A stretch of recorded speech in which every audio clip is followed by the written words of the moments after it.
This week we're at Circuito de Jerez. I don't know if that's how you say it, but Google said to say it like that, so that's how I'm gonna say it. We had 3 races so far. We're gonna go through all 3 of them one by one, and at the end we're actually going to follow somebody else and see how he drove, because he was way faster, and we're gonna see if we can learn something from him.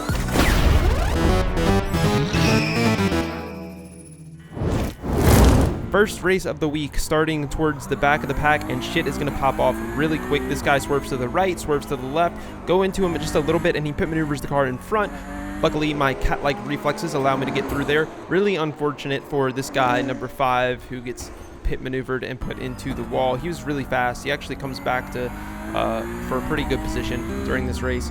So we have come out of that in P4, looking for a podium, as we have about, well, it's a 14 lap race, so we have 13 laps left to try and climb at least 1 position. A couple of things to note about this track. Number 1 is that with all of these long corners that require you to be on the edge of grip, now what that means is if you lock up, which the car in front of us is going to give us an example of right here, your tires will be overheated to the point where you will feel the effects on a lot of these turns. It'll feel like you're taking the turn completely normally, and then the car will just come out from underneath you. This hairpin at the end of the lap is going to give a lot of action to us throughout these races. Car number 6 there not getting the best line through there and allowing us to put some pressure on him. So we're kind of watching his line and seeing what the differences are here, as this is our first race, so we haven't gotten to really study anybody yet. I do notice he goes way wider than I do for this right-hander and cuts back across. I'm not sure if that was the best line. I think it could yield a better line. In this instance, it doesn't. I just happen to get a better run out. And then I also have the slipstream, so I'm thinking about putting a move up the inside into the big braking zone, the side better of it, and back out. Getting a better exit, which will lead me to a better exit for the next turn as well, this fast left-hander, which is a great place for overtaking. So we've got a run on him here, and he brakes a little bit early. We're going to send it up the inside and see if we can hold that through. He actually does super well there to move around the outside. That's a pretty tough corner to do that on. He does back out in the end, and we get that position, which is now P2 for us. So we're looking pretty good here, and that was basically the end of the race. That's P1. He's on the straight before I'm even starting that final hairpin.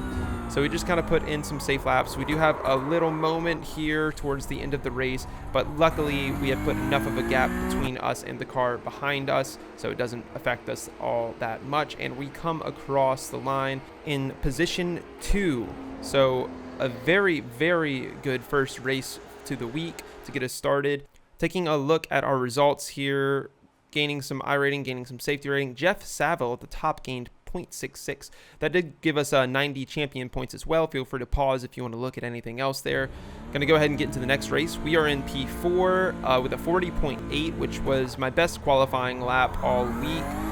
Unfortunately, it doesn't really matter how far up I start because I'm going to lose 2 positions. So down into P6. And I'm just going to settle in there. I'm not very good at starts in this car, if you can't tell yet. I need to buy a clutch pedal. I think that'll make a difference. I see people doing the clutch launch.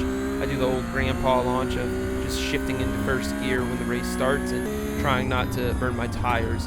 The other thing that I did want to note about this track that is so important is throttle modulation. There are a lot of corners where even like watching somebody, it looks like they might be going slightly full throttle, but it's just these little lifts and these little pumps of throttle at the right time to get the nose around and to get the like to shift the weight to the front. You know, you just lift up for just a second, and very light braking in a lot of these turns as well. I go wide coming across the end of this lap, and you can see already the top 5 are starting to pull away from me a bit.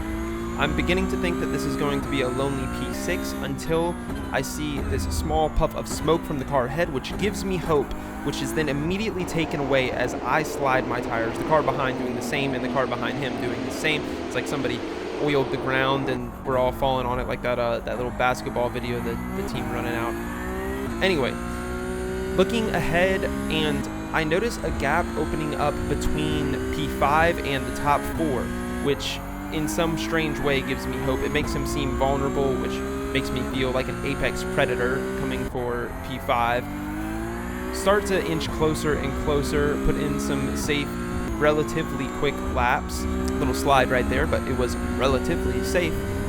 Coming to the end of what I believe is about halfway through the race, and P5 is starting to look like a real possibility. Coming into the final hairpin, he goes a bit wide. I follow him through a bit wide, but I do not follow that. He slides on exit, and we safely get around into P5. From this point on, the race was really about just not hitting a wall, which coming into this is the final lap, and turn 3 or 4, I just put too much gas, and then I gas it again, almost gassing myself into the wall. Luckily, I had enough of a gap that I could almost get back in front of him, but not quite. It was just a little bit too much. I feel like if I had collected my car correctly and not accelerated into the wall when I should have been reversing, I probably could have maintained that position. Unfortunately, that was not the case, and we end that one in a not so lonely P6, but still a P6. However, we do gain I rating. Jeff Savo from the last race, you can see up there in second place. This guy's name bewildered me. Not quite sure how to say that. 98 champion points gained from this one, so overall, very good race. Now, I have a 41.1 on pole, which means this is probably not as fast of a lobby. However, this guy, Ralph Machado, he is the #1 car starting in P17. He messed up his qualifying, so he's starting at the back of the pack. We are starting at the front. Almost managed to not lose a position on start, but not the case, unfortunately. Still better than going into the wall or getting caught in some carnage. So settling into P2, and as we come around onto the back straight, I feel like I'm gonna have a better run here. I think it's ever so slight. He starts moving to the right, a defensive line immediately, and then starts swerving across. So I'm a little worried about what's gonna happen here. Fortunately for me, he brakes late and locks up his tires, and you'll see that just about every single race. If you ever do a practice session on this track, you'll see that quite a lot in that same place. Now, this is 8 laps later, and that right there is Ralph, who started in P17, and he has closed the gap ridiculously fast. I'm trying to make a run for it here. We're on board with Ralph. You can see he takes a little bit of a shallower line there as well, turning in earlier, although that was a very late turn in from myself. I usually don't turn in quite that late. I go for a defensive line into the hairpin. He goes for a deep line, cutting back for a better run, and we just barely hold in front. But in the end, we're just gonna move over for this guy, and I'll explain this later. We're gonna rewind so you can see exactly how fast he was compared to us and the rest of the group. Not gonna be upset about losing P1 to this guy, and pretty happy to just follow him through in P2. Trying to follow his line, we get a little bit of a slide, but it doesn't really make that much of a difference. We have quite a gap to the cars behind, and we have a pretty lonely rest of the race. I think it's 7 more laps sitting in P2. So whipping back to the front, here goes Ralph on his launch, just bumping people out of the way, flying through, gaining 4 positions on the straight, basically having to go into the grass and hitting that guy to make that one work. We've got 2 people off on the left there, and another guy he just blew past. Coming through here, and I'm pretty sure, yeah, he's gonna follow the inside line, gain that position. At this point, I'm not even sure how many he's gained. It looks like 1, 2, 3, 4, 5, 6, 7, 8. So he's fighting for P7 now, 2 turns later, or 4 or 5 turns later, from P17. So 10 positions up at this point. Coming into the hairpin, which is actually called Dry Sack is the name of this. And he's going to go for the inside line. Not too much the guy on the outside can do there to prevent that. Start fighting ahead, and that's going to slow them down. A couple of turns later, he's right on their tail. Coming into the final sector, and the cars ahead have slowed each other down enough so that he is just going to blow past them. He makes it look easy, but it's honestly finding the space like that safely while maintaining your speed is not this easy, I promise. And we'll see an example in just a second of somebody trying to do something similar. That's a little peep of that guy. And this is what happens when you have the speed, but you just don't have you don't know where quite to put your car. So he comes flying through, bumping a guy out of the way, and then outbraking himself, trying to rejoin, and there's a car in his way, so they make contact. Back to Ralph, who is caught up now later that same lap to the cars ahead. That guy, I don't know who to blame for that one. I mean, ultimately nothing really happened, but Ralph was just moving so much faster, and that guy kind of swerved off of his line, closing the gap to the next car ahead. And I think this is for position 4 or maybe position 3 coming into the final sector. Similar story to the other people. He's on their tail, going to get a better run through the only part of that sector that really matters as far as prioritizing your exit speed is concerned, as there is such a long, it's not quite a straight, but it totally relies on how fast you go into it. So this is P2 on lap 4, and he is right on his tail again at the same spot.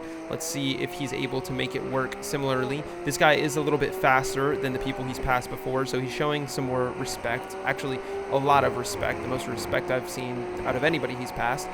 Coming into the hairpin, and he's going to go up the inside of it and make that work cleanly. Look at that tight line. Beautiful. Okay, so that's us up ahead.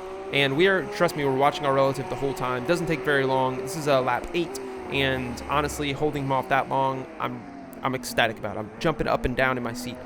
My defensive line works out for me, but we know how this goes. I pull over to the side, and looking back on it, I wish I hadn't, just because this is an opportunity for me to actually try to defend against somebody faster, and I totally just tossed it out of the window in favor of an easy rest of the race. So disappointed in myself for that, but we do still come across in P2. That was not my best lap times, but his was ridiculous. Even if I was running my best every single lap, I wouldn't have stood a chance. So we gain no safety rating, but we do gain I rating and 111 champion points. So as far as all the divisions are concerned, we are 17th overall in the Porsche Cup Fixed Series, but we are first place in Division 3 with 463 points. And if I really wanted to, I would just stop racing this week, let that sit and let that be my score for the week. But at the end of the day, my goal is not to win Division 3 in iRacing Season 4 of 2023. It is to get better at driving and better at racing. So gonna keep on going this week. I'm actually about to hop on right now, and I'll have some more for you guys later this week.